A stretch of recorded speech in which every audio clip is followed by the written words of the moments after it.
Peter would undo his cloak as he grabbed hold of the blade that had been given to him by Reinhard, looking to his left and looking to his right, surrounded, all five together within the arena. Emilia, for her part, standing in the skybox, looked on with worry as Felt would approach her. "For what it's worth," Felt would say, "I'm sorry I stole your insignia. I was just trying to take care of myself. I really didn't mean any harm by it." "It's okay," Emilia said. "I've forgiven you." "Maybe, but now look at the mess we've got ourselves in. I think it's really kind what you did for old man Ram. He's the one who's been taking care of me all this time. Only reason why I was trying to sell was so I could help him stay afloat. The loot house doesn't make him a lot of money, with shady dealers and scammers and things like that. But even when we didn't have a lot, he always made sure to make me laugh. There was always food on the table and, well, he's always kept me out of harm's way. It's the least I can do. Still, can't say I necessarily had the desire to become the ruler of this country. But since I've got a shot," Felt would yell out of the stands, "Kick his ass, Quentin!" Quentin Beckman, a royal knight to the country of Laguniga. He entered into the academy along with Reinhard at the young age. He didn't come from nobility like the others. Instead, he scratched, clawed. He did everything he could just to be accepted. He didn't have a strong affinity for magic, and the magic that he did have, well, on the surface, it wasn't all that impressive. The last thing he wanted to do was to get into royal selection business. But Quentin owed Reinhard and the Van Estrella family for all that they had done, so by default he was in the Felt camp. Of course, when he went into battle, he didn't fight in the standard attire. No, he had custom-made robes of his own. Some say he looked rather odd and peculiar, but this all went according to his ability. As for Julius, his eyes stayed focused on Peter. He wanted to see what the self-proclaimed Knight of Emilia was truly capable of. And as for Wilhelm, this was a chance to stretch his limbs. "It's not very often that I get to experience combat on this level. While this is just a scrimmage, I fight for the honor of Lady Crush Karsten. As such, I will not fail her." "Neither will I," Julius said. "I fight for my lady, Anastasia.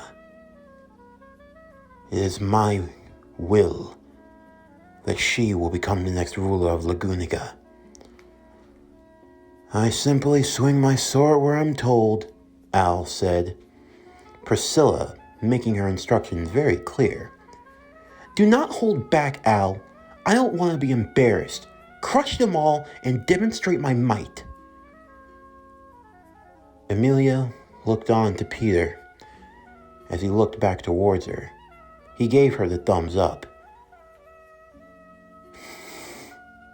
"Do your best!" And with that, Reinhard would signal for the scrimmage to begin, with the sound of the horn blaring. Everyone stood apart from one another. As Peter surmised, they were almost in the perfect pentagon form. Everyone gazing to their left, gazing to their right respectively. To Peter's left was Julius, his right, Quentin, and in front of him, Wilhelm. Even though no one dared to make the first move, almost unanimously, Wilhelm expected what came next. All four of them jumped towards him. "I would expect nothing less." Julius would be the first to engage with Wilhelm, their swords colliding. On the surface, it seemed like Julius had taken the strong offensive. His fighting style was elegant, swift like the wind. Of course, Julius knew that in a contest of strength, he didn't nearly have the monstrous power that Wilhelm did, but he knew that he wasn't out of the fight. I must say, Julius, you have improved mightily since the last time we clashed. I consider that a great honor, especially to be told from the likes of you. But you should know that this time we won't be tested with just the skill of the blade. I'm not holding back. I will use all of my divine power. Your protection? Yes, that of the gathering spirits. Fire, water, wind, earth, light, and shadow. All are revealed to me. Multiple glowing orbs would appear around Julius as he readied himself, preparing to strike. Al would reach down, his sword touching the ground, and immediately jagged stones would begin appearing. He was strong in the earth magic and in earth manipulation, turning the ground and terrain into what he wanted it to be. As Al would clash with Wilhelm would take note that his strength was remarkable. You definitely are a son of the earth. Your power is like stone, unshaking, unmoving, unnerving, truly destructive. Wow, I never thought I'd be getting compliments from the likes of you. My master has already told me what I have to do. I have to crush you. No offense, none taken. As for Quentin and Peter, they were also waiting for them to make a strike, Julius and Al taking the forefront. Hey Peter, Quentin said, looking over to Peter. I don't think you'd be opposed to us forming a temporary alliance now, would you? An alliance? Aren't you supposed to be my enemy? Technically speaking, but if I'm being entirely honest with you, I don't really want to be here. This is Reinhardt's fight, not mine. And on top of all that, we're fighting against Wilhelm. I've went up against him once. He's really powerful. Powerful? That doesn't even begin to describe what he is. Is he that bad? You know how this world is filled with monsters, right? Well, Wilhelm's the person you send out when you want to kill monsters. What he's doing right now, he's just toying with all of us. If we go in without a plan, we'll be destroyed. Our only chance of victory? Yeah, I get it. What do you have in mind? Wilhelm had to keep his focus. Julius was more of a fencing type. His sword strokes were precise and swift. No wasted movement, along with the use of his spirit arts, gathering together different spirits to wield elements all at once. He had to steer clear of sharp cutting winds, burning flames, slashes of water, manipulating of the earth under his feet, blinding light, and even the illusion of shadow. For Al, he was much like the earth magic that he wielded, strong, unyielding. It was like fighting against a refined sword and against a hammer, both deadly but for different reasons. Julius was someone who could beat you by death of 1,000 cuts, while Al was the sledgehammer, the very blunt tool and instrument that was used for crushing and dominating force. But that left him wondering, what of the spider fellow and of Quentin? He had only just become familiar with Peter, but he was very familiar with Quentin. He had met the young man on many occasions, and whenever they crossed blades, he could tell that the boy lacked confidence, but he was skilled in his own right. He wondered what scheme they were cooking up. And he would get his answer when from out of nowhere, jumping into the sky, it looked like there were over a dozen Peters. So this is his plan. "Make way, I'm coming through!" All the Peters would come slashing at Wilhelm. Immediately, Julius and Al would move out of the way, the Peters working in coordination, using their webbing to create something of a binding web cloth. They attempted to subdue Wilhelm all at once, but his use of the blade allowed him to cut through this makeshift webbing. "That stuff is reinforced. It's supposed to be stronger than even the strongest steel." He cut through it like butter. "All right then, guys. Let's stop holding back." As the Peters came charging, Wilhelm would strike them down one by one. Each time that the Peters thought they had gotten an advantage, they would swiftly be cut through, vanishing like mirages. "So, that was your strategy, Quentin. Using your illusion magic, hoping to give the boy a leg up." Eventually, there was only one Peter left. As Wilhelm would bring down his blade, just as anticipated, Peter would match it, their strength being palpable to one another. "You've picked up fast. You anticipated that attack, not relying on your senses. Well, it pays to pay attention, doesn't it? That ability of yours, you say you gained it via the power of an enhanced spider. I can tell that it aids you well. Your sensory ability is remarkable. You are able to perceive threats before they come to you.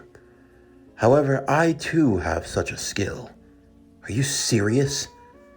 Of course, I didn't get it by chance. I honed it through years of training, through discipline, hard work.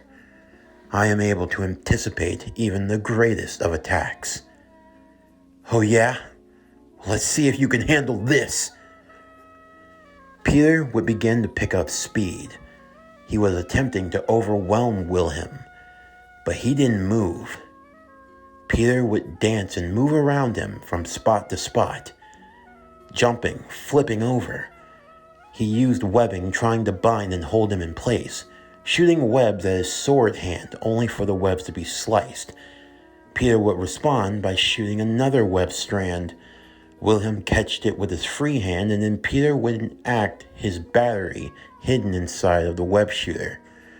Electrical bolts would shoot right through, attempting to stun Wilhelm, and he seemed like he had momentarily gotten the upper hand.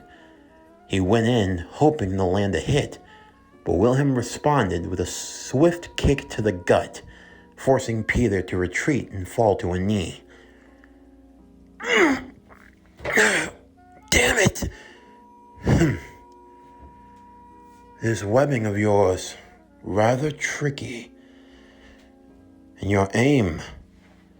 If I were anyone else, I would have been caught in such a bind. But now, it seems like your advantage, it lies all around you." "Yeah, about that." Peter knew that his webs weren't going to have the effect that he hoped it would. But he hadn't shown Wilhelm all his secrets. Wilhelm had cut through all of the webs that Peter shot. They fell to the ground, and on the ground, it looked like Wilhelm was standing in a web. Immediately, Peter would click another mechanism. Immediately, the trap would burst into flames. The flintlock webbing. Many in the crowd were stunned. He had been laying a trap this whole time. Yes, every time Wilhelm cut through the webs, they fell to the ground in meticulous fashion. I didn't think that he was paying attention this whole time. I thought that he was just fighting recklessly, but he was luring him into a trap. Of course, Peter should have known that wasn't going to be enough to win. And before he could get his bearings about him, Julius would come from his blind side, his spider vision alerting him to the danger as an explosion would occur next to his face, damaging his mask in the process. He went flying into the direction of Al, who had ditched his use of the practice sword and instead used his ability in earthen magic to create for himself an earth-like club. For Peter, this was almost like baseball, only he was the ball, and Al was stepping up like he was about to hit a home run. At the last moment, however, as he swung with all of his might, Peter would flip over him, using his webbing and binding him in the face. Momentarily stunning Al, Peter would ditch the sword himself. As he tackled him from behind, Al would respond using his strength, picking up Peter, lifting him up over his head, and flinging him about. In the air, Peter used his web shooters, shooting his webbing towards his fallen sword and picking it back up once again, just as Julius was preparing to meet him, preparing to unleash a powerful torrent of wind, the use of his technique, El Flora. However, Peter responded by charging up wind magic of his own, imagining a burst of it through his gate, imbuing it into his blade as the two of them would collide. The torrents of wind would blow all throughout the arena, as Wilhelm watched from a distance, wiping off the soot from his suit. Just over 5 minutes had passed, and already the fighting had taken up to its furious point. But there was a fifth, another one that had gone undetected. Wilhelm knew better. He would immediately disperse what was happening before him. "How long are you going to hide, Mysterio?" "It's obvious that nothing gets past you, does it, old man?" Immediately, the illusion in front of him would shatter. This was Quentin Beckman's ability. He only had one magical affinity, yin magic, aka the ability to manipulate time and space in the senses. But yin magic was was its old term, the new term being shadow. Wilhelm was indeed seeing a fight take place before him. However, every now and again, through the corner of his eye, he saw something that wasn't in place before. It could be as simple as a figment of rock or a broken sword. Quentin was an illusionist, his ability to blend into the environment. Wilhelm had been tracking him through his mana this whole time. "You thought you could hide yourself from my presence, and you believed that you'd be able to get a drop on me." Mysterio would appear in front of Wilhelm, who didn't even need to raise his blade. "I must say, your ability to hide within the environment, it's impressive. I never would have expected for you to be the one to cower, and even more so, that you would seek me out. I thought you would have used your alliance to pick off the others." "Well, what can I say? You're the biggest dog on the yard. If we were ever going to have any chance at victory, it was only going to be by cutting you down. And how has that worked out for you? I won't know until I try." Shamrock! Immediately, all of the senses around the battlefield would die, as there was nothing but darkness. "I've only got 3 seconds. 3 seconds before he figures out my location.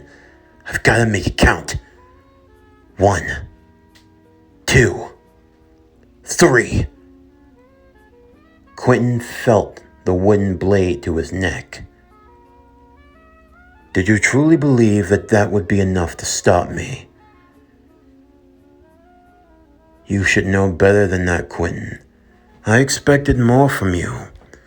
You serve a future royal candidate, If this is the best that her knights can do, then I'm afraid that the academy did not teach you enough.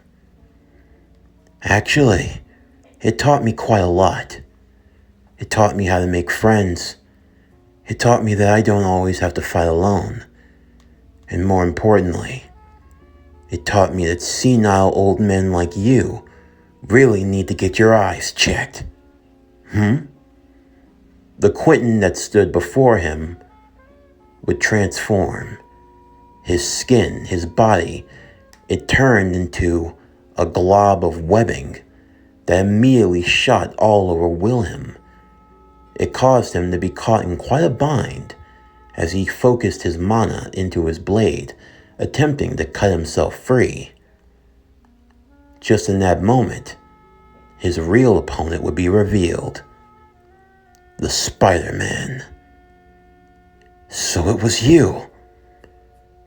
Yeah, he used up almost all of my webbing, but I figured if I got you close enough, even you wouldn't even be able to escape. Then that means the Peter Parker that had been fighting against both Julius and Al was actually Quentin. The ruse would be dropped. Have you ever played chess? It's a little trick called castling. So you swapped yourselves around. Earlier in the fight, there's a way for us to win. Truthfully, you're the only one who I could trust to go toe-to-toe with him. With Wilhelm? Yeah. My illusions. I can copy anyone. Of course, I can only copy them to a certain extent. When I copy somebody, I take on their characteristics, and the person that I copied, they take on mine. I'll tell you what to do, and I'll map out the game plan. I've seen how you fight. Those webs of yours, they can be impressive. What's your elemental affinity? My elemental affinity? Your gate. Oh, it's wind magic. How much of that webbing do you have? I have about enough. Could you focus it all and use it at once? And how long do you think it could hold Wilhelm? Honestly, even if I shot everything at him all at once, I'd say it might only hold him for a few seconds at least. That's all we need. We just have to create an opening. Once we do, if we can slow him down, even just for a moment, you can take him out. You'll just hit him with the one thing he won't see coming. As Peter would bring down his blade, Wilhelm would respond. He cut through the massive amounts of webbing that had been holding him to the floor. He raised his blade to match Peter, but Peter anticipated this. He let go. Holding the blade in midair, he dropped down, crouching, as he cocked back his right hand, focusing all of his wind magic to it. I won't use as much as before. It's not like I'm trying to kill a mob beast. If you've got any way of protecting yourself, old man, now's the time. I won't kill you, but this ain't gonna tickle either. With a wind-infused punch, Peter would clock Wilhelm directly in the face. Wilhelm responded in kind, letting go of his blade. Peter could use his spider sense all he wanted, but he wasn't escaping the lightning flash punch that came towards him, as both he and Wilhelm were sent flying in opposite directions. As for Quentin, he, Al, and Julius, they had entered into a three-way deadlock, striking each other all at once. Julius had managed to get a hit on Al. Al had managed to get a hit on Quentin, and Quentin had managed to get a hit on Julius. Julius used his wind magic via the power of the spirit arts to cushion his fall. Al would soften the earth under him as he took a tumble, and as for Quentin, well, he just took the full force of the hit into the wall itself. As everyone came crawling out of their respective craters, Reinhardt would announce that the scrimmage was over. The knights would applaud. Some spectators would cheer. The full-on display of power and ability, even on a small sample size, it was enough to gain everyone's respect and adoration. Wilhelm would shake off the webbing and the combat dust, straightening himself and his clothing as he walked over to Peter, who was pulling himself out. Oh, God! You pack quite a punch, young man. Yeah, and you don't hold back either. I was pulling back with all of my strength. I expected you to dodge. I could sense it, but I didn't have a chance. You're something else. I could say the same to you. I'm glad that no one was hurt too badly, though. You could say that again. I must say, Mr. Beckman, Wilhelm said as he helped the young man up, your abilities and illusions, they have grown tenfold. I believe you could fool even the greatest of eyes. That means a lot. You fought well, Julius said. I must say, Miss Amelia chose well to make you her knight. I'm just glad it's over, Al said, though he knew he'd get an earful from Priscilla. The respective knights would meet back with their charges. Felt was, well, completely stoked, and Reinhardt, for his part, was impressed. You fought well out there. You should be proud. Next time, you're the one that's getting their ass kicked. Very well. I'll take on the next battle, my friend. Seriously, what the hell was that, Al? You were supposed to crush them. Now everyone's going to think we're weak.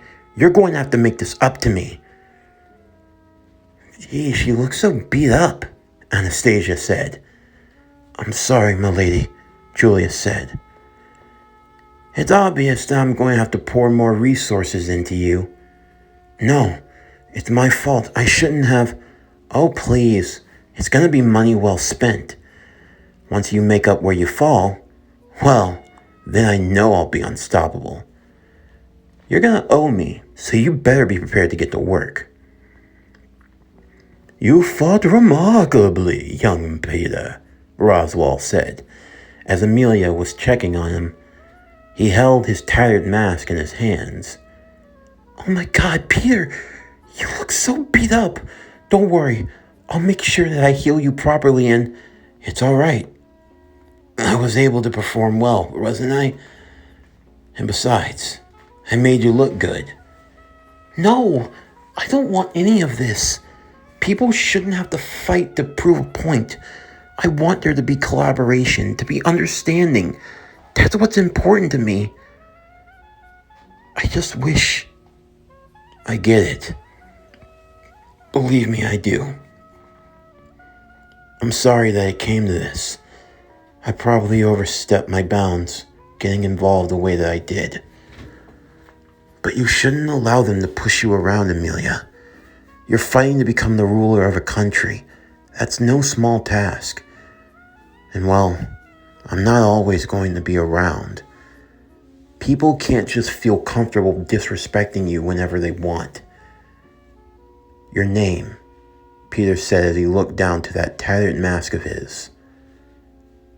Your name and your reputation means everything. Without it, who are you really? In the end, you have a reputation to uphold. You shouldn't take that lightly. I won't. I promise I won't. But I'll earn their respect my way. I don't want to do it just through violence, or through violence at all. I know. That's why I have full confidence in you. They would return back to their lodging, and Rem, well, safe to say, she would be working overtime, tending to Peter and caring for his wounds. I must say, all of you fought rather well and impressively, though I have reason to suspect that they were all still holding back. Holding back? Are you serious, Roswell? Of course. After all, it was merely a scrimmage, an exhibition. They weren't going to go all out. If someone were to get killed, well, that could be a political nightmare. I see. I didn't really feel the killing intent from anyone. They were definitely going a little hard towards the end, and I used up almost all of my web fluid. How long will it take you to make more? A couple of days. I don't think I'll need it. While you're here in the capital, I believe this could be a way of working towards our agreement. What are you talking about? The capital contains much information, young Peter. Information that you may find useful. Perhaps you'd want to stay here for a couple of days. I'll make sure that your room and board is accommodated. Actually, I think if I were to put in a good word, you might be able to, get healing from Felix. Are you sure about that, Miss Amelia? Rem would say. He's one of the best healers in the capital. It would be a favor, of course, but just a small one. I think they would consider it at least. Much to their surprise, Cruchet would actually agree.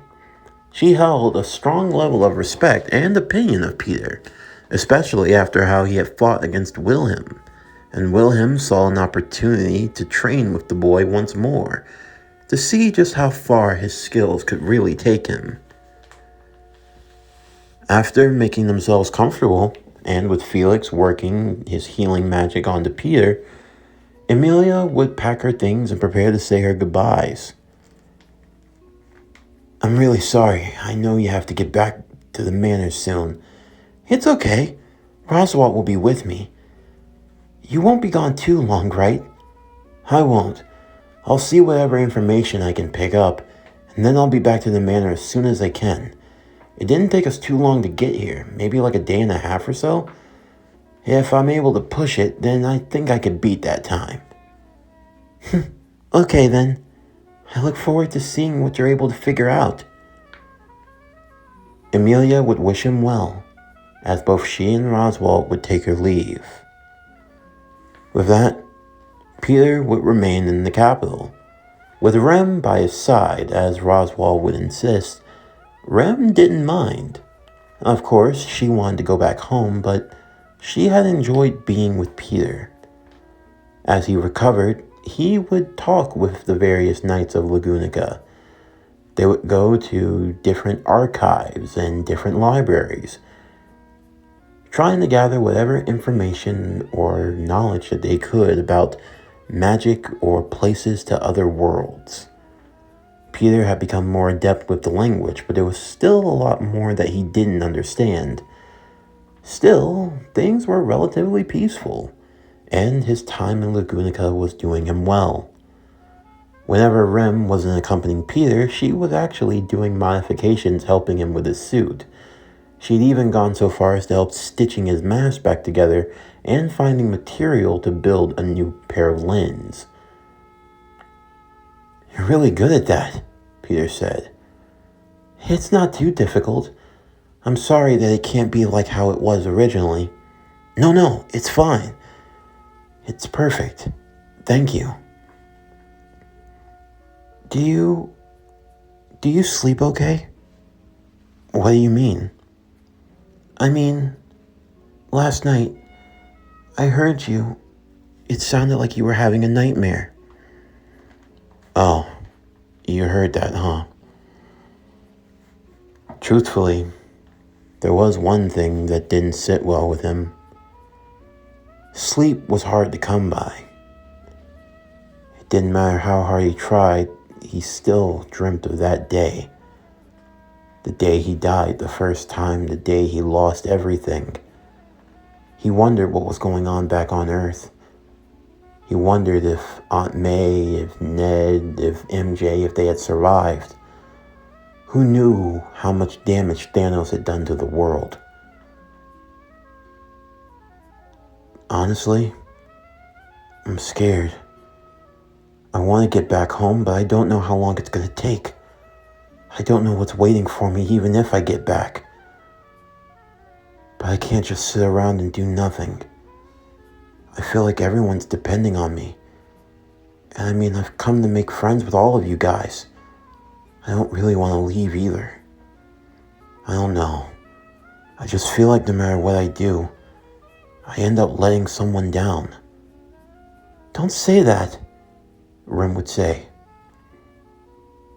You've been working harder than anyone I know. You don't know what the future holds, yet you charge forward anyway. I can see why it truly makes you a hero. I promise, you'll get back home no matter what. No matter what it takes. By the third day, Rem wasn't feeling too well. As Peter would come to learn, both Rem and Rom would share a sort of telepathy with one another, and for some reason, Rem was getting a disturbing aura from Rom. Things just don't seem right. Is everything okay? My sister, she seems to be in distress. I can sense it even from here. You think something's happening? Back at the mansion? Maybe. But you still have to... Let's go.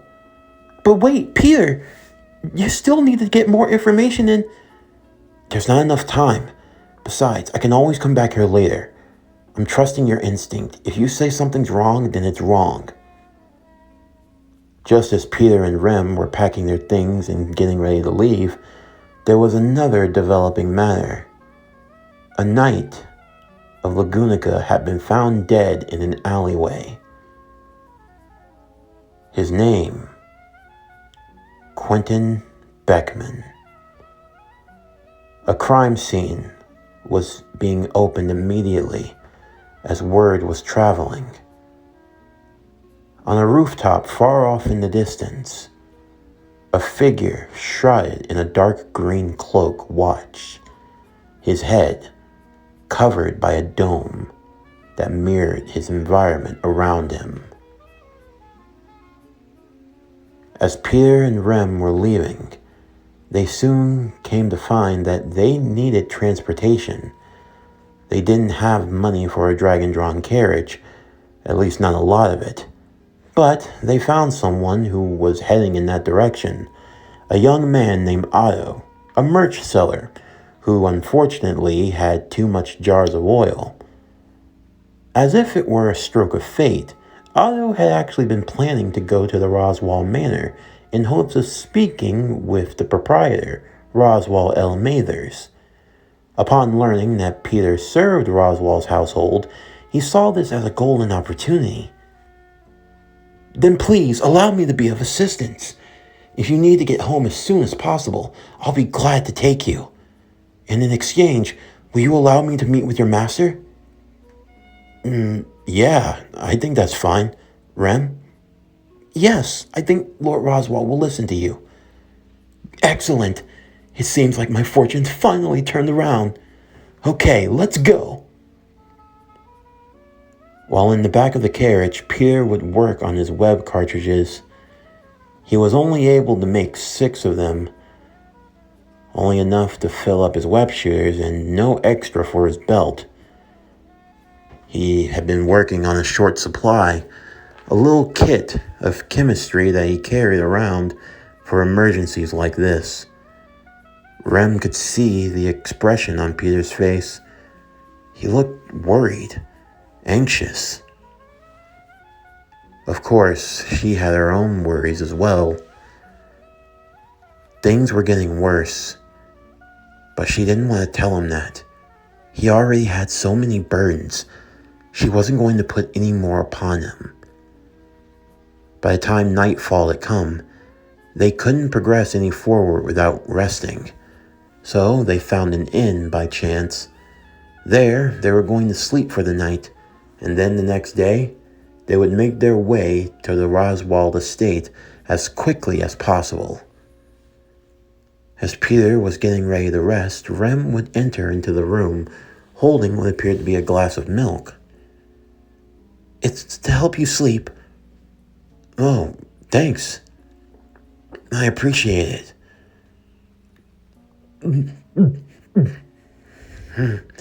"It's warm. They say warm milk leads to a peaceful slumber." "Are you okay?" "Yeah, I'm just worried, Maybe it's the mob beast making another strike, or worse. I just want to make sure that everyone's going to be okay."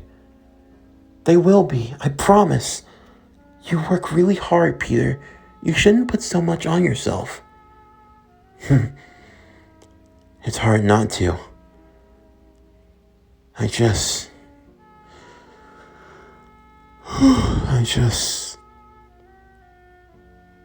Peter found himself laying on her shoulder as she calmly patted his head. "You've been struggling with so much. The weight of a whole universe. I can't imagine it. I hope they're okay. It's my fault.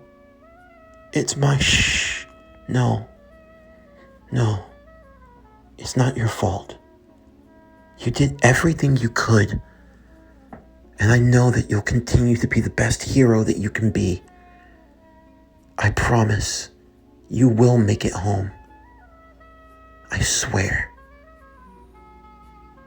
As Peter finally allowed himself to rest, the last thing he remembered was feeling something warm press on his forehead.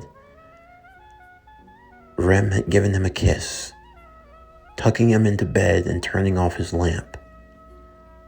As she left, she would go into Otto's room.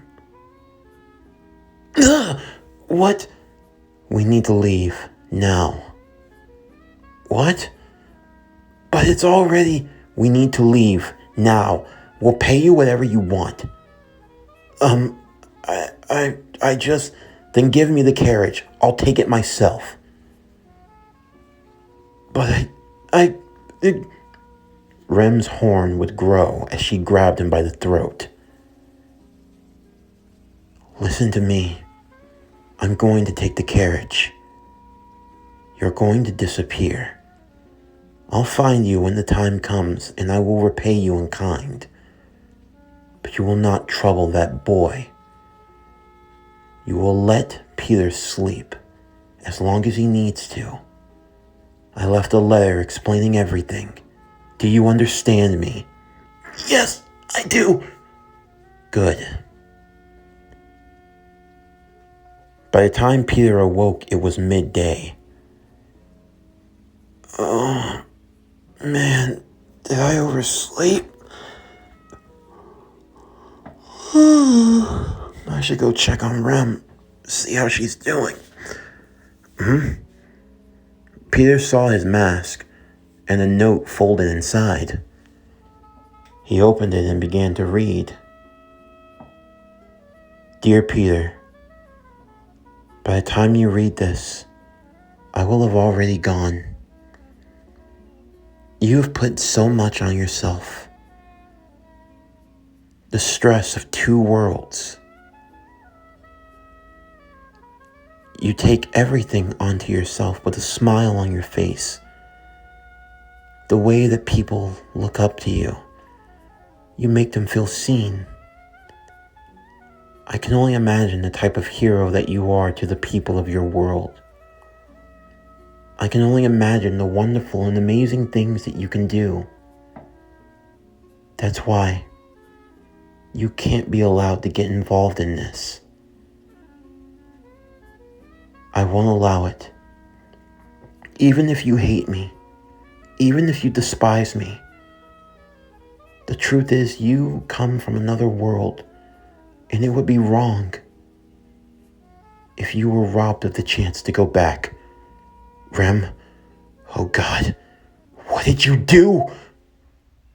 Peter would go into the room and see that both Otto and Rem were gone. He went to the innkeeper, but they didn't know what had happened either. He got dressed immediately, asking for the direction he needed to go in. He focused wind magic to his feet, and he shot himself into the air.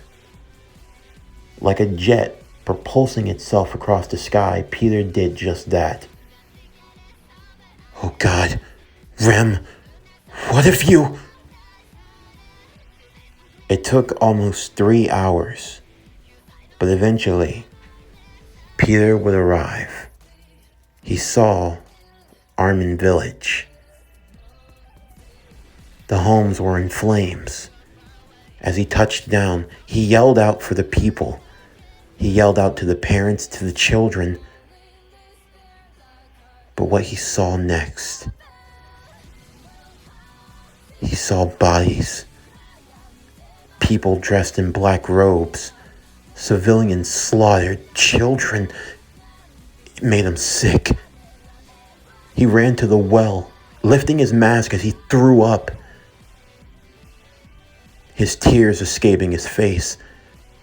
He scoured through every home, through the streets, seeing them. Oh my God. Why? Who did this? Peter would race back to the mansion. He could only see more flames. He saw more bodies. He couldn't... No, that... They couldn't be... He remembered the last of what Rem had said in her letter.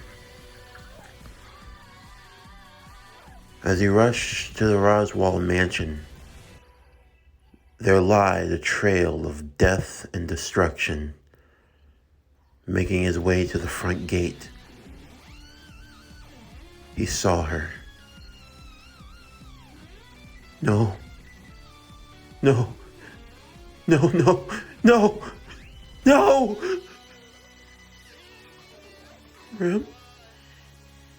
Rem.